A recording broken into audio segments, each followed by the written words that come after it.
ये एक काल्पनिक कहानी है और दिल को गहराइयों तक छू जाने वाली। एक बार स्वर्ग में विचरण करते हुए कृष्ण और राधा एक दूसरे के सामने आ गए। विचलित से कृष्ण, प्रसन्नचित से राधा। कृष्ण सकपकाए, राधा मुस्कुराई। इससे पहले कि कृष्ण कुछ कह पाते, राधा बोल उठी, कैसे हो द्वारिकाधीश। जो राधा उन्हें कान्हा कान्हा कहकर बुलाती थी, उसके मुख से द्वारिकाधीश का संबोधन कृष्ण को भीतर तक घायल कर गया। फिर भी किसी तरह अपने आप को संभाल लिया उन्होंने और बोले राधा से, मैं तुम्हारे लिए आज भी वही कान्हा हूँ।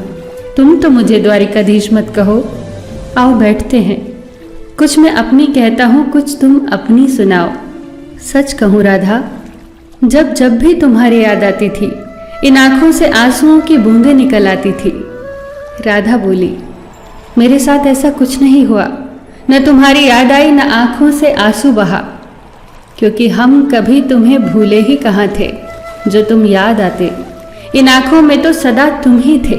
कहीं आंसुओं के साथ निकल न जाओ, इसलिए रोते भी नहीं थे।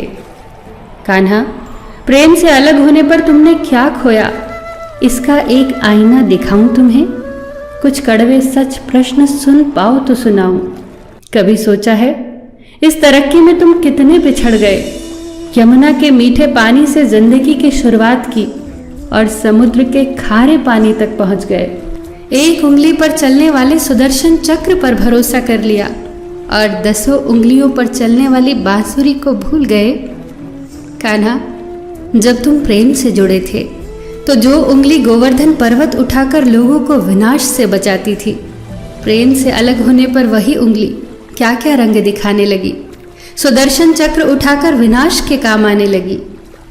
कान्हा और द्वारिकाधीश में क्या अंतर होता है बताऊं? कान्हा होते तो तुम सुदामा के घर जाते, सुदामा तुम्हारे घर नहीं आता। युद्ध में और प्रेम में यही तो फर्क होता है। युद्ध में आप मिटाकर जीतते हैं और प्रेम में आप मिटकर जीतते हैं। कान्हा, प्रेम में डूबा हुआ इंसान दुखी तो रह सकता है, पर किसी को दुखी नहीं कर सकता। आप तो कई कलाओं के स्वामी हो, स्वप्न दूरदृष्टा हो, गीता जैसे ग्रंथ के दाता हो, पर आपने ये क्या निर्णय लिया? आपने अपनी पूरी सेना कौरवों को सौंप दी और अपने आप को पांडवों के साथ कर लिया। सेना तो आपकी प्रजा थी, राजा तो पालक होता है, उसका रक्षक होता है। आप जैसे महाज्ञानी उस रथ को चला रहे थे जिस पर बैठा अर्जुन आपकी प्रजा को ही मार रहा था।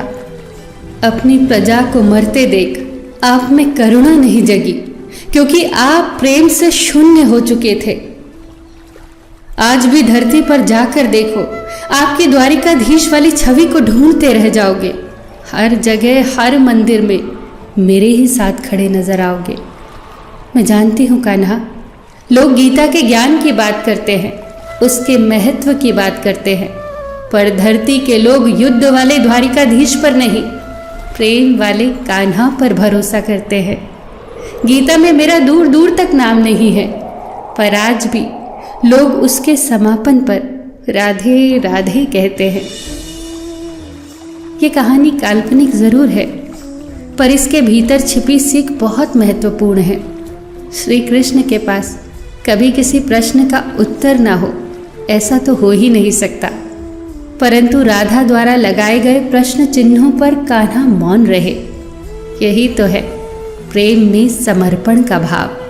पराक्रम में हमें हर किसी को हराना होता है, तब भी हम जीत कर भी हार जाते हैं, परंतु प्रेम में एक ही कईयों का दिल जीत लेता है। सही कहा है कि छोटी सी उंगली पर पूरा गोवर्धन पर्वत उठाने वाले भगवान श्री कृष्ण छोटी सी बांसुरी को दोनों हाथों से पकड़ते थे। फिर मिलेंगे दोस्तों अगली कहानी के साथ। तब तक के लिए अपना ख्याल रखना और हमेशा मुस्कुराते रहना।